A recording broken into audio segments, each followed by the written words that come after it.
Good morning to all of you. आज की कक्षा में आप सभी का स्वागत है। आज हम हमारे अध्याय को आगे बढ़ा रहे हैं लोकतंत्र की विशेषताएं। कि हम सबसे पहले लोकतंत्र की जो महत्वपूर्ण विशेषताएं हैं उनके बारे में जानेंगे और लोकतंत्र की एक बहुत ही अच्छी परिभाषा का यहाँ पर क्या करेंगे, गठन करेंगे। तो सबसे पहले हम उसी शुरुआत पे आते हैं जहाँ से हमने एक सरल परिभाषा ली थी और वो सरल परिभाषा हमारे पास दोबारा फिर आ गई है कि लोकतंत्र शासन का एक रूप है जिसमें जनता शासकों का क्या करती है, चुनाव करती है। इससे अनेक सवाल खड़े हो जाएंगे। अब वो सवाल कौन से हैं? पहला सवाल कि शासक कौन लोग होंगे, कि किसी सरकार को लोकतांत्रिक कही जाने के लिए उसके किन अधिकारियों को चुना हुआ आवश्यक है, कौन आदमी वहां पर चुना हुआ जरूरी हो जाएगा, वो व्यक्ति कौन होगा। दूसरी बात, किस तरह के चुनाव को हम लोकतांत्रिक कहेंगे। चुनाव जो है वो भी क्या होना चाहिए, फिर लोकतांत्रिक होना चाहिए। तो उसके लिए हम कौन सी शर्तें अपनाएंगे। तीसरी जो बात है, कौन लोग शासकों का चुनाव करेंगे, जो शासक है उनका चुनाव कौन लोग करेंगे। क्या उसमें अमीर ही लोग आएंगे या उसमें गरीब आएंगे या उसमें उच्च वर्ग के लोग आएंगे या निम्न के आएंगे या शिक्षित आएंगे या अशिक्षित आएंगे। तो किन लोगों को यह अधिकार दिया जाएगा कि वो लोगों का चुनाव करें। चौथी हमारे पास बात आती है महत्वपूर्ण कि सरकार का जो स्वरूप है वो कौन सा स्वरूप होगा जिसे हम लोकतांत्रिक कहेंगे। क्या चुने हुए शासक लोकतंत्र में अपनी मर्जी से सब कुछ करेंगे या फिर लोकतांत्रिक सरकार के अंदर कुछ लक्ष्मण रेखाएं खींची जाएगी ताकि जो शासक जो लोग हैं वो अपनी शक्तियों का गलत उपयोग ना करें। तो इन चार तथ्यों के आधार पर जो चार सवाल हमारे पास यहां खड़े हुए हैं, उन सवालों के आधार पर आइए हम बारी बारी से बात करें। तो सबसे पहला हमारा महत्वपूर्ण पॉइंट आता है लोकतंत्र की परिभाषा का फर्स्ट, कि जो प्रमुख फैसला है वो लेने का अधिकार केवल निर्वाचित नेताओं को होना चाहिए। सबसे पहली जो लोकतंत्र की विशेषता है वो हमारे पास परिभाषा में हम क्या डालेंगे कि जो प्रमुख फैसला है वो निर्वाचित नेताओं के हाथ में होना चाहिए। यहां एक एग्जाम्पल बता देंगे हम आपको कि अक्टूबर 99 के अंदर, अक्टूबर 99 में पाकिस्तान में परवेज मुशर्रफ ने तख्ता पलट कर दिया। जो सैन्य प्रमुख था, सेना का मुखिया था, उसने वहां की लोकतांत्रिक सरकार को 1999 में हटा के और खुद को देश का क्या बना दिया, मुख्य कार्यकारी।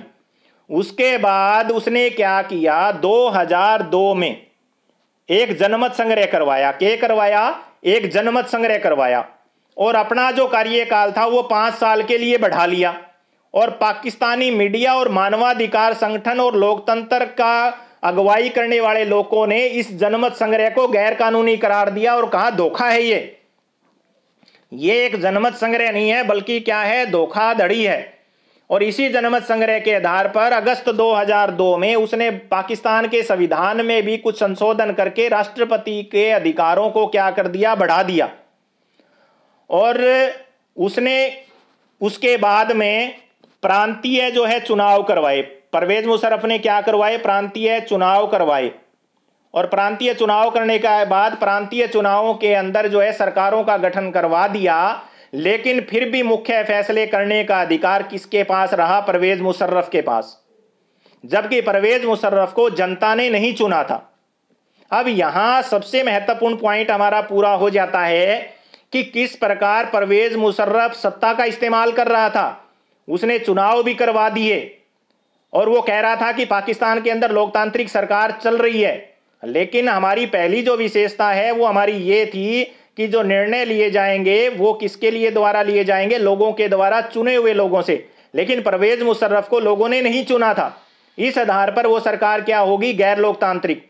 तो लोकतंत्र की पहली जो परिभाषा, लोकतंत्र की जो पहली विशेषता है वो हमारी यहां पर क्या हो जाती है, कंप्लीट हो जाती है। क्योंकि लोकतांत्रिक ढंग से भी चुनाव करवा करके लोग अपने आप को क्या कहते हैं, लोकतांत्रिक कहते हैं।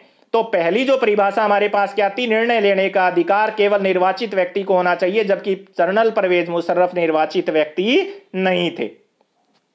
उसके बाद सेकंड आइए, ये देखिए हमारी एक परिभाषा अंतिम मैंने अभी आपको बता दी और समझा दी है। लोकतंत्र के अंदर अंतिम निर्णय लेने की शक्ति लोगों द्वारा चुने गए प्रतिनिधियों के पास होनी चाहिए। लोकतंत्र की फर्स्ट विशेषता है हमारे पास। अब हम जा रहे हैं लोकतंत्र की दूसरी विशेषता की ओर। ये दूसरी विशेषता है स्वतंत्र और निष्पक्ष चुनाव प्रणाली। अब हम यहाँ चर्चा करते हैं चीन की। किसकी चर्चा करते हैं? चीन की। चीन के अंदर हमेशा चुनाव होते हैं। चीन के अंदर क्या होते हैं? हमेशा चुनाव होती हैं, लेकिन यहाँ पर चुनाव करवाने के लिए केवल एक ही दल की प्रधानता है।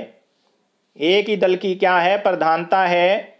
और कोई भी दल तभी चुनाव लड़ सकता है जब वो साम्यवादी विचारधारा अपनाए। किस विचारधारा को अपनाए? साम्यवादी विचारधारा को अपनाए। अगर साम्यवादी विचारधारा के अलावा कोई भी राजनीतिक दल वहां पर चुनाव लड़ना चाहता है तो उसे अयोग्य करार दे दिया जाता है।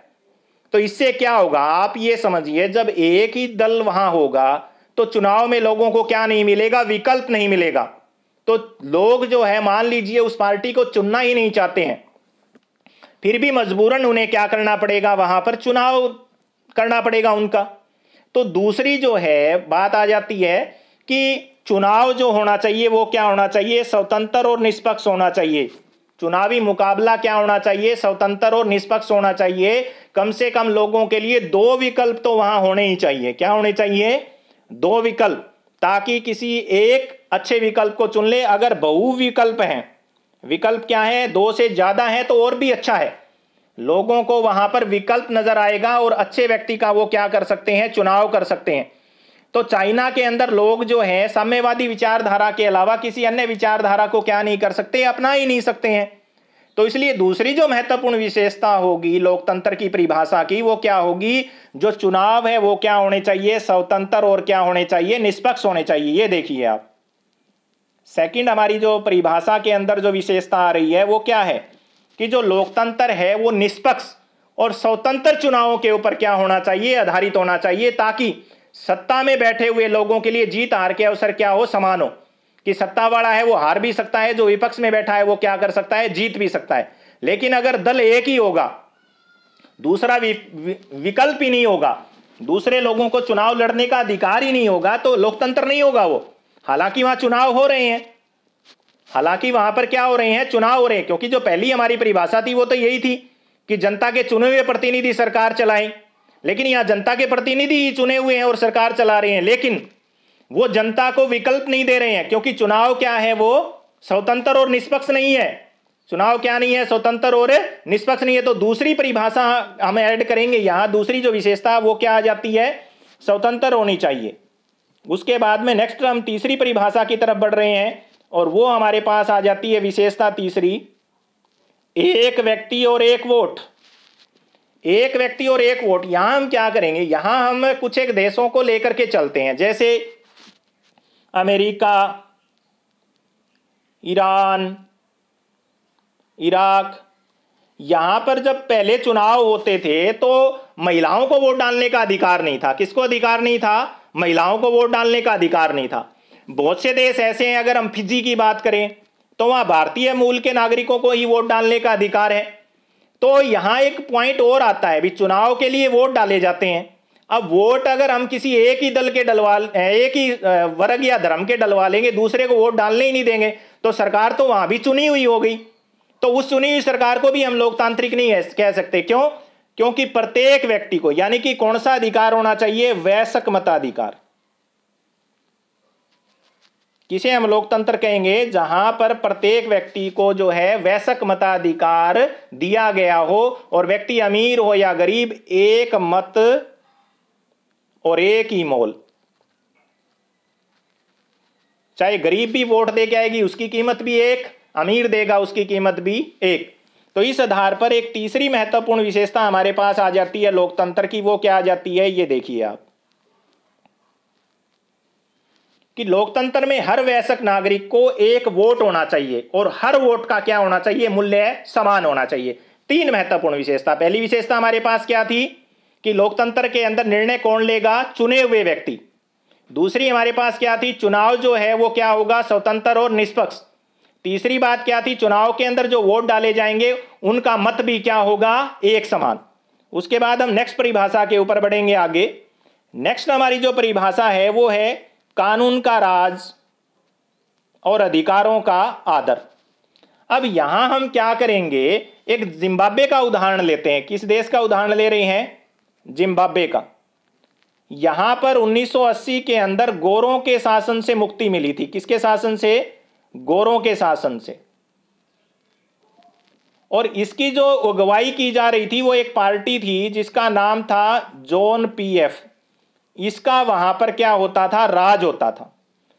और हर टाइम में जब भी चुनाव होता था ना, तो केवल एक ही दल की विजय होती थी, वो था जानू पीएफ। इसके अलावा कोई भी दल वहां पर चुनाव लड़ लेता था वो कभी भी जीतता नहीं था। क्या नहीं करता था? जीतता नहीं था।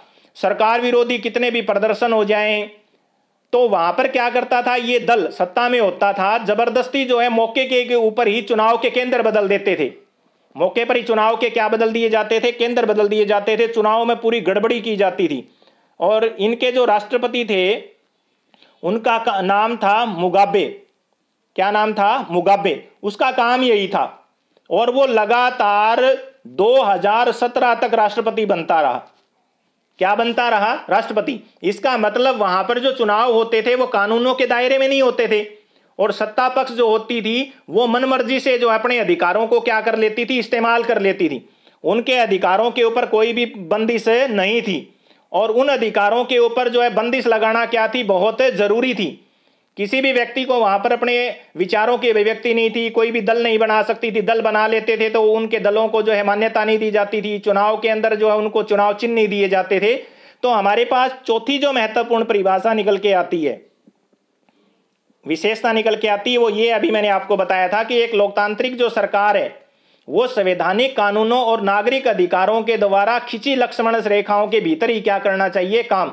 संविधान से बाहर जाकर के कोई भी सरकार काम ना करे। तो लोकतंत्र की हमारे पास 4 महत्वपूर्ण विशेषताएं आ जाती हैं। और ये 4 महत्वपूर्ण बातें अगर किसी परिभाषा के अंदर शामिल हैं तो वो लोकतंत्र की सबसे स्पष्ट क्या है? परिभाषा है। और वही लोकतंत्र का पूर्ण और क्या है? स्पष्ट अर्थ है। तो आइए अब हम सबसे पहले इन परिभाषाओं के सारांश के ऊपर बात करते हैं। तो सबसे पहली जो शुरुआत हमने की थी वो एक सरल सी परिभाषा से की थी। और वो परिभाषा हमारे पास क्या आई थी कि जो लोकतंत्र की जो सरकार है, ये देखिएगा आप, ऐसा रूप है जिसमें शासकों का चुनाव क्या करते हैं? लोग करते हैं। यही थी, इसी से हमने स्टार्ट किया था। इसमें हमने पाया था कि जब इसके कुछ प्रमुख शब्दों पे हमने गौर किया और स्पष्ट न हो जाए तो ये परिभाषा हमारे लिए क्या नहीं थी? पर्याप्त नहीं थी। और अनेक उदाहरणों के जरिए हमने शासन के एक तरीके के रूप में जो है लोकतंत्र की जो है 4 विशेषताएं निकाली। हमने कितनी विशेषताएं निकाली? 4। पहली, लोगों द्वारा चुने गए शासक ही क्या करें? महत्वपूर्ण निर्णय।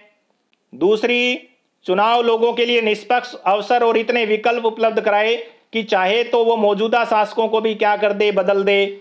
नंबर 3, यह विकल्प अवसर सभी लोगों को समान रूप से, यानी कि एक व्यक्ति एक वोट। और नंबर 4, जो चुनी हुई सरकार है वो संविधान द्वारा तय बुनियादी कानूनों और नागरिक अधिकारों के दायरों को मानते हुए काम करती है। और जिस किसी भी सरकार के अंदर ये 4 प्रकार की व्यवस्थाएं हैं उसको हम कौन सी सरकार कहेंगे? लोकतांत्रिक सरकार कहेंगे। उसके बाद में बात आता है हमारे पास नया पॉइंट, लोकतंत्र ही क्यों। अभी तक तो हमें पता लग गया कि लोकतंत्र क्या है, लोकतंत्र किसे कहते हैं। अब हमारे पास आता है कि लोकतंत्र ही क्यों, हम लोकतंत्र को ही इतना महत्व क्यों देते हैं। इसके बारे में हम हमारी आगे की कक्षा में अध्ययन करेंगे। Thank you.